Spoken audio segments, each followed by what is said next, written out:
আমরা কোথায় দেশ থেকে পালাবো? দেশে যেখানে আমাদের ঢাকা শহরে আমার নিজের কোনো ঘর নাই, চট্টগ্রাম শহরে আজকে কয় বছর একেবারে অনার্স পড়ার সময় থেকে অনেক বছর না, সারা জীবনটাই তো চট্টগ্রাম শহরে। চট্টগ্রাম শহরে আমার কোনো বাড়ি নেই বা আমার কোনো ফ্ল্যাট নেই, তো আমার বাইরে সেফ এক্সিট আমি কোথাও রাস্তায় গিয়ে বলে শুয়ে থাকবো?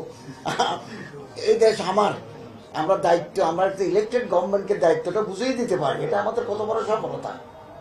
একটা নির্বাচিত সরকারের কে যদি আমরা ক্ষমতা হস্তান্তর করতে পারি, ফেব্রুয়ারিতে যে নির্বাচন হবে, এটা আমাদের জন্য বড় কৃতিত্ব। সেফ এক্সিটের কোনো প্রয়োজনই নেই, আর আমরা কোনো অপরাধ করি নাই, আমরা কোনো টাকা লুট করি নাই, ফলে আমাদের যে লুকিয়ে থাকতে হবে। সময় তো সব সময় ভাই, আমরা যে সময় দায়িত্ব নিয়েছি এটা তো একেবারে একেবারে ক্রুশিয়াল মুভমেন্ট, যেখানে ল অ্যান্ড অর্ডার ছিল না। 5 তারিখ থেকে 8 এই সময়টা তো আরো বেশি ভয়ঙ্কর অবস্থা ছিল, দেশে কোনো সরকার ছিল না, পার্লামেন্ট ডিসলভ। আমরা যখন দায়িত্ব নিয়েছি, আমি ঢাকা শহরে যাচ্ছি যে এক থানার সামনে দিই, পুরো থানাটাই তো খালি আগুন, মানে ছাই।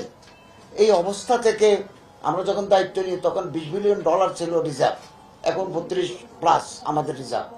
আমরা তো ল অ্যান্ড অর্ডার থেকে শুরু করে সবগুলো প্রশাসনিক যে সিস্টেম, ইকোনমিক সিস্টেম, সবগুলোকে আমরা একটা সহনীয় পর্যায়ে আমরা নিয়ে এসেছি।